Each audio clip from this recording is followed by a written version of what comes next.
and full of enjoyment. Today we have 3 sessions and I hope you're all excited for all the three. Without waiting for another minute, let me invite Mr. Sandeep to introduce our dear speaker for today. Thank you, Madhavi. An inquisitive learner, a compassionate teacher, an adept administrator, and above all, an amazing human being what Dr. Kalyani Vallath is. It's a proud moment for me as a student to introduce my teacher, my guru to all of you. She is now a mantra for success. Thousands of students across the globe wait for her inspiring session. Dr. Kalyani Vallath is the founder and CEO of Vallath, formerly known as VTES. She chaired the Young Intellectuals Lecture Series in 2018 at the International Colloquium on Literature, Theory and the History of Ideas, MSN College, Kayamkulam, and a session on conflict, war and armed struggle in the 4th World Conference on Women's Studies in 2018, Colombo, Sri Lanka. She has authored, compiled and edited more than 60 books on English literature. This includes books on British literature, American literature, Commonwealth literature, Indian writing in English, ELT, literary theory, literary criticism, European history, Western philosophy, almost on every topic on literature. Dr. Kalyani Vallath owned Shastri Indo-Canadian Institute Doctorate Research Fellowship in 2003 and went to the University of British Columbia, Canada for her research. She was also awarded with the Ministry of Human Resource Development Scholarship by Government of India for her postgraduate studies. She has been to Oxford University thrice as an educational innovator, and she delivered speeches on Oxford Women Leadership Symposium. She was honored as one of the best women entrepreneurs in the entrepreneurship function conducted at Vacuum Maulavi Foundation, Trivandrum. Let me welcome this incredible personality on stage, Dr. Kalyani Vallath. Welcome, ma'am.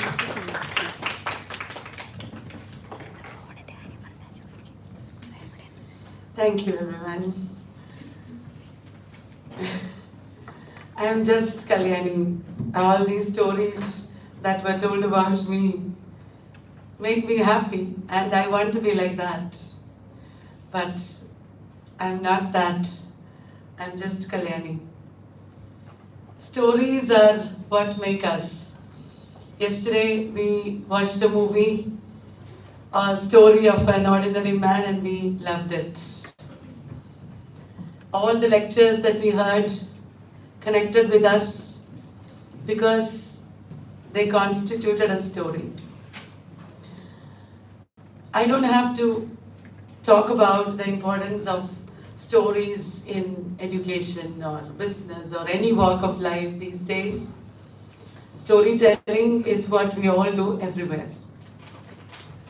This mini lecture that I'm going to give you is called Performing Stories, Mapping Memories, Perspectives on Transformative Teaching.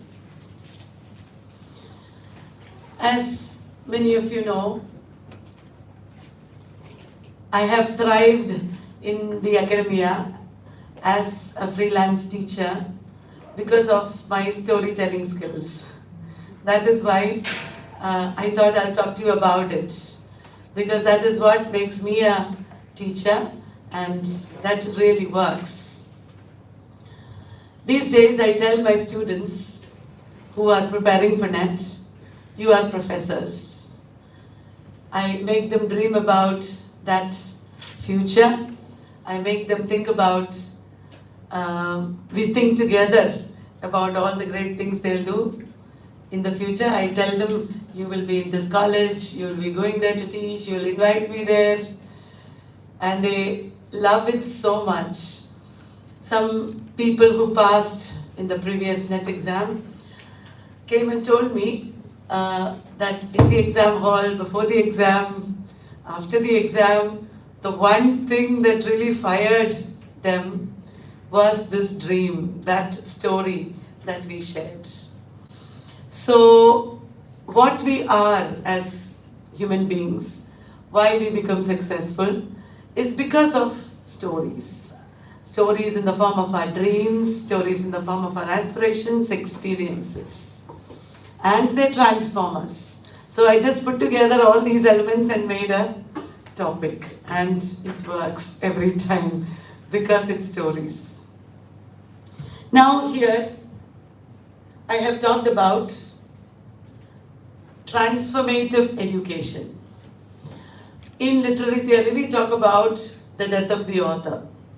From the beginning of my career, I have realized that there are no teachers. There are only learners. And there are people who facilitate our learning. Because I tell my students, I am a student like you, I am a learner who's happened to start learning some years before. So that is why I am sharing my experiences with you and helping you.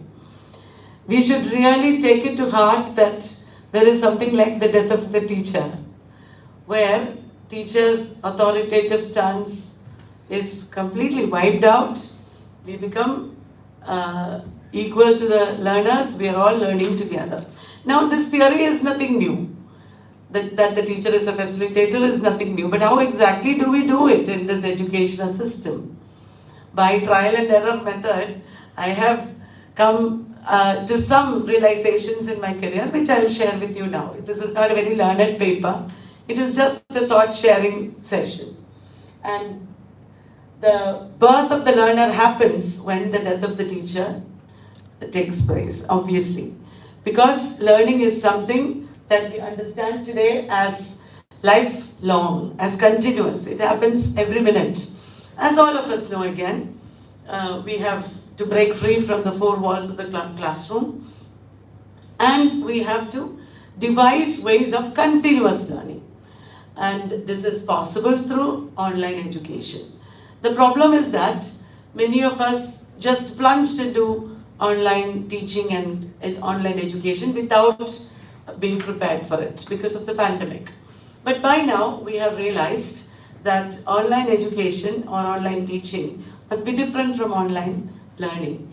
Exactly how it is, each and every one of us has to subjectively engage with it and devise our own methods. But one thing is for sure, the students are not going to listen to you for hours and hours and hours like in an offline class, like in an in-person session. We should keep them engaged, we should keep them motivated so that they will take up this learning process throughout the day in their WhatsApp and Telegram groups, wherever they go. So whatever we said about education is now really coming true because of online education. If you take literature, this digital age is a retrogression to the age of orality. A lot of ideas that were relevant in the age of oral literature are now coming back because it is no longer the centrality of the author. The centrality of the author, as we know, comes with literacy and printing. So how do we incorporate elements of orality into the online classroom? How do we give equal importance to all the learners? From experience again, I have understood that the best way to do it is through storytelling. How exactly do we do that? We'll come to it. So I already mentioned that learning is an experience. Storytelling is also an experience, and now experience is the biggest industry. Experience industry is dominating over entertainment and media and everywhere.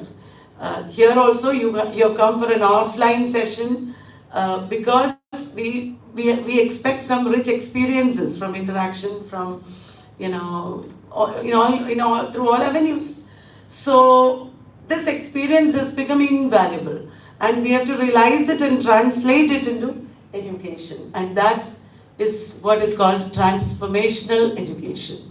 Transformational education by definition is rooted in experience. Transformational education is not about lecturing content, it is about motivating the learners, it is about empowering them, giving more importance to their health and happiness and involvement. They're enabling them to take informed action, and also it also has a social angle. It is not only the individual learner passing exams. This is something that we wanted always, to break free from the tyranny of exams, but now it is becoming possible because of digitization and online education and all that.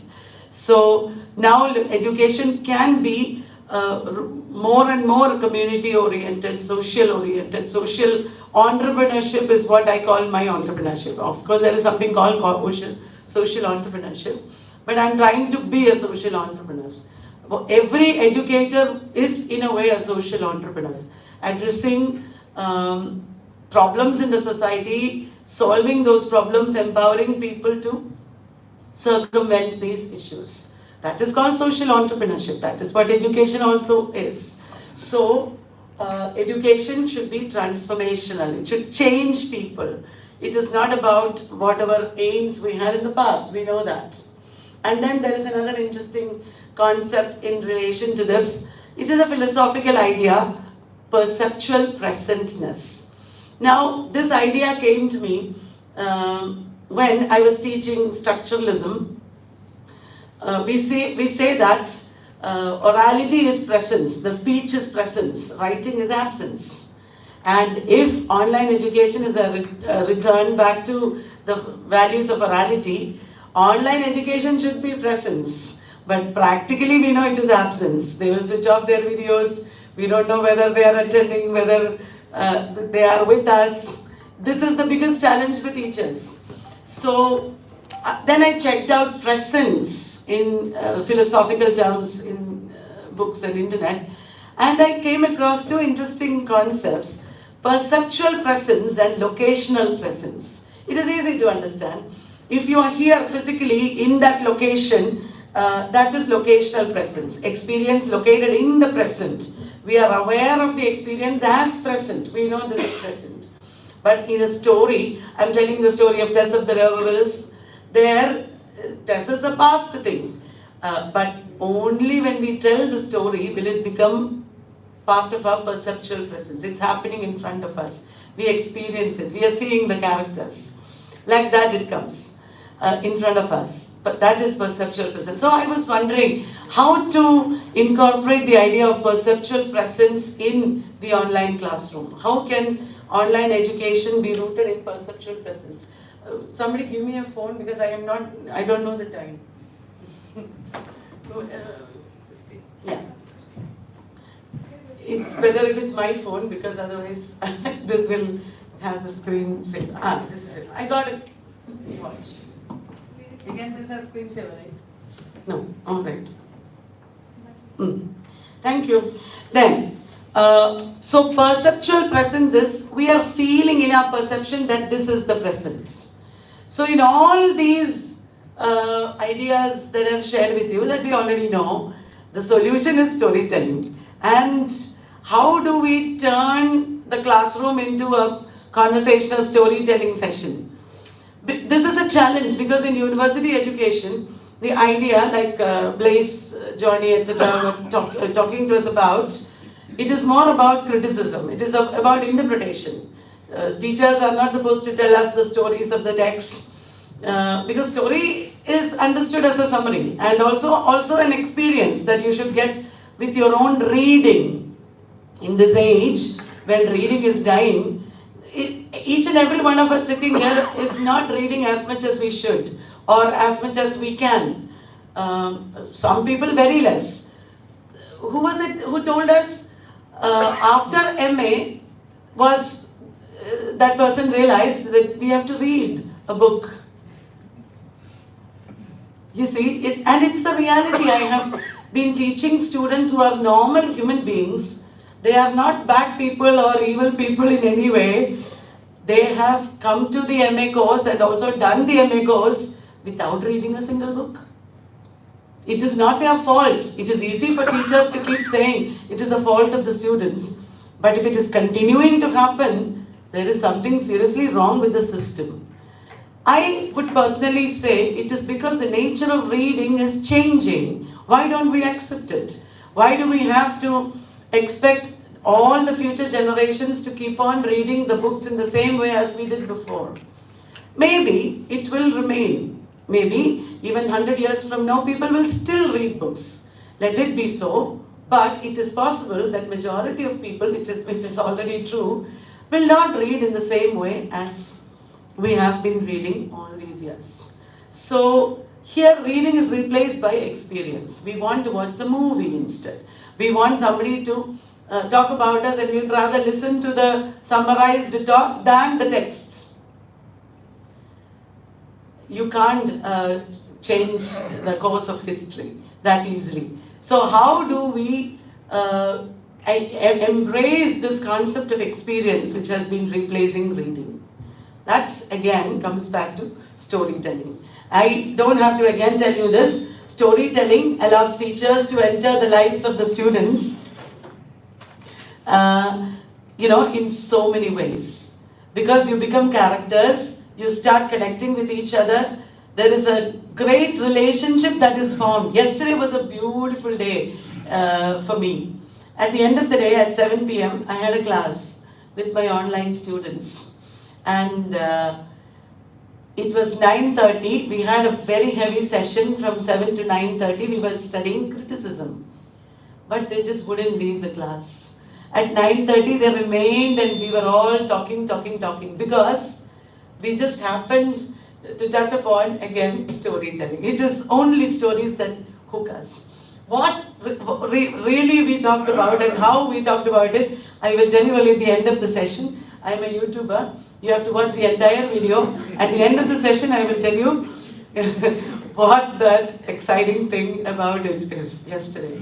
So, in storytelling, there is affect or emotions, there is empathy, there is confidence building, there is relationship building, there is memory making. So now that we have agreed that storytelling is the thing, let me also come to another thing that is happening these days. Education is becoming immersive through virtual reality, through augmented reality, virtual reality, etc. The more immersive experience we can give, immersive and experience we can give to the students, the better they'll understand. In a country like India, where we are dealing with, obsolete infrastructure, and even though everything is there, we are still not ahead as much as we should in terms of the rest of the world. It will take a long time for English classrooms to be using virtual reality and augmented reality as the main course of the curriculum. We have to make do with our immersive skills. And it is possible. I can say all these things confidently because we are already doing it. So that is why I can say that it is possible. Stories are immersive. Can you tell me, anybody, just one text that you teach, and in what ways students relate to it? Something that is special about that text, and in some ways students relate to it always when you teach the text.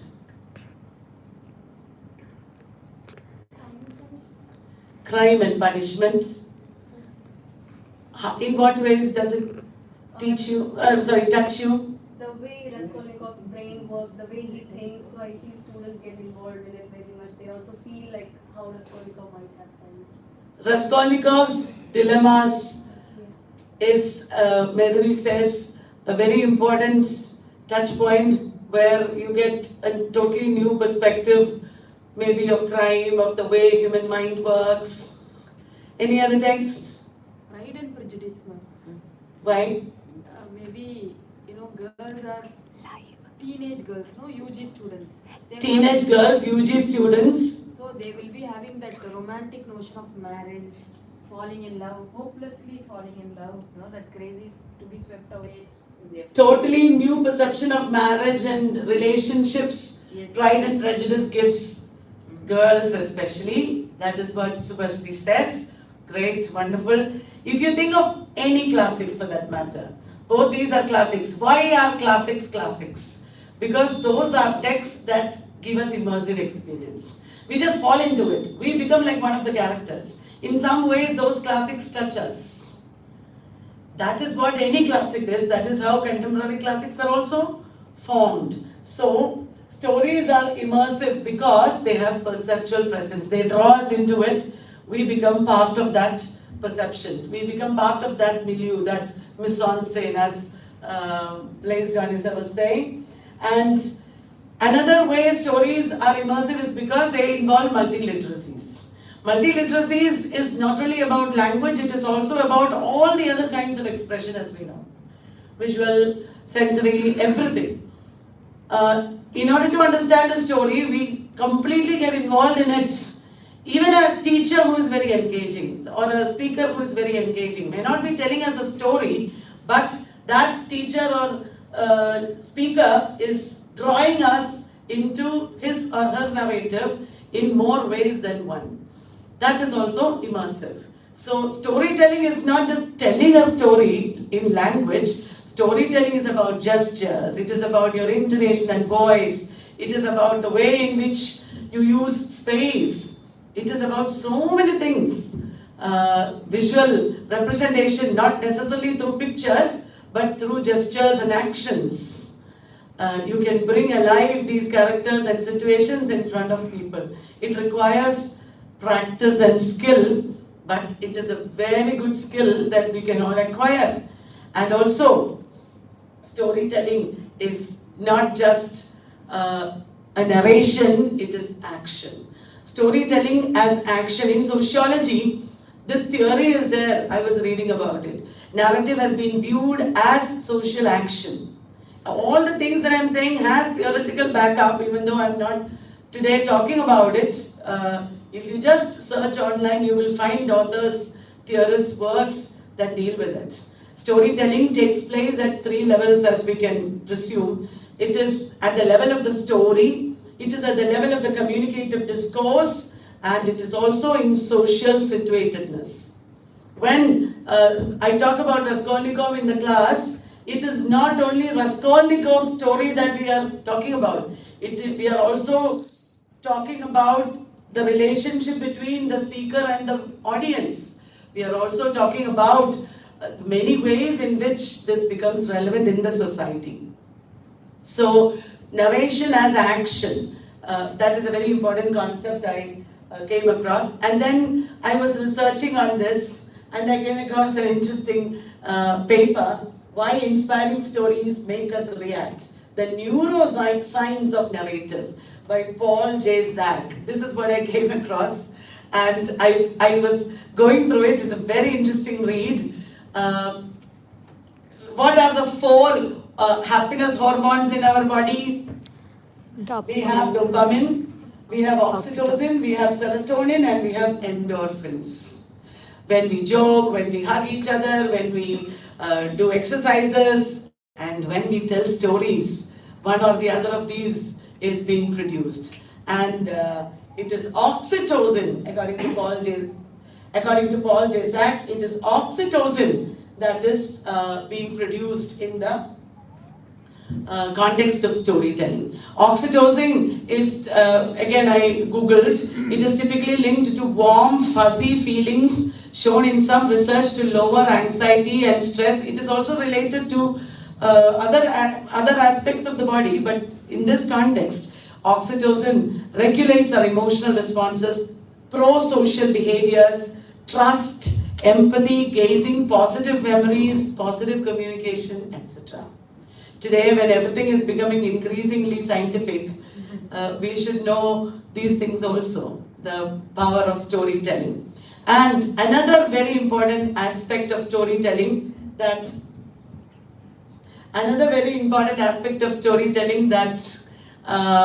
we should again think about, what stories do. Tell me what stories do.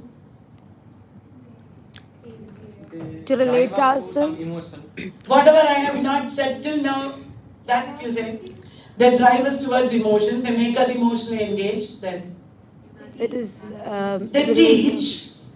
We can relate to ourselves. There is self-learning, self-knowledge maybe that comes through stories. entertainment. The classes won't be boring. We can experience. They make us more attentive. We can experience more of others' experience. We can empathize and experience others. They make us perform. They make us perform, engage and perform. Very good. Now let us see, almost all these things are there on the slides. Getting the students to pay attention, focusing on the text at hand. In online classes, one important problem that we have is to retain their attention, is to get them to focus on the text. And welcome, sir. Obviously, storytelling is an amazing way to do that. Getting students to interact and comment on the story. Yesterday, it is the most interactive session that we had because it was a story. So many other great speakers spoke many other things. We understood, we enjoyed it, we liked it, but we did not engage as much. But stories just draw us out. Yesterday, everybody spoke, everybody had something to say. Why? Because it is a story. And also creating a stronger bond in the classroom. After storytelling, they go away happy. They love you. They will remember you forever because you have touched them. That is something that you cannot do in any other way. You just make it a story. Everything you make a story out of it. Students will carry it in their lives, in their souls and hearts forever. That is absolutely proven and create a strong impact for continuous learning. What you have heard as a story in the class is going to have a very huge impact. Because story is also interpretation. Story is not just the summary as we said, it is also ways of looking at it, commenting on it, perspectives. Yesterday when we watched the movie, we talked about the story that we saw in so many different ways. We were all interpreting. There is no other lesson that can bring us out like that. And lastly, audience-specific learning. Now that is something that we have to really seriously think about in our classrooms. In our classrooms, especially in English literature, even in English literature, we still deliver our lessons as if everybody should get the same meaning, everybody learning the same text in the same manner, writing the same exam, interpreting and understanding the text in the same way, more or less. Because there are expected answers. In that, you have to choose 1 out of 4 answers. It can't be anything else. This is something that is obsolete. Across the world, in syllabi, you see, in other universities, we see that to teach post-structuralism, they don't all use the same text. You can interpret a theory or an idea using your own text. We have to, I don't know when that change in our curriculum will come, where students choose their text and talk about and write about it, rather than read prescribed texts all the time.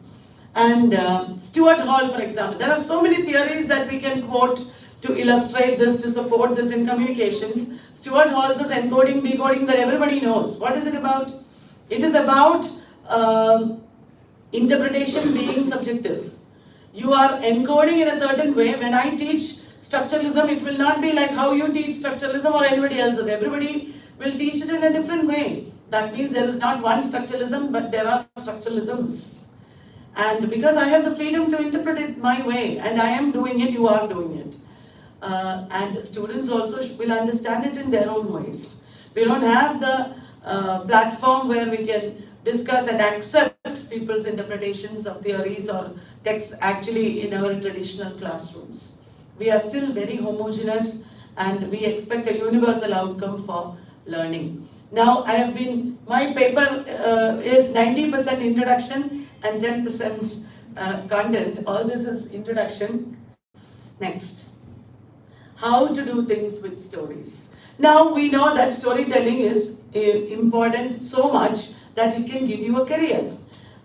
Starting from a social media.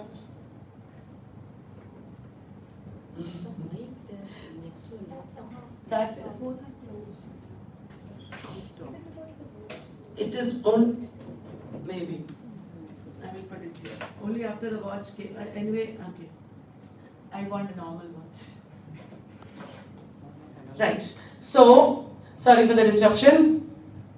Storytelling is important in social media blogging. Starting from there to marketing, you can get jobs in multimedia. Your students can get jobs in multimedia, multinational companies if they are good storytellers. We know that. So, how do we incorporate storytelling into the curriculum? We all know this is also commonplace knowledge. There is nothing new about it. Move it. The basic level is the language focus. We teach stories in the language classroom in order to teach them fluency, vocabulary.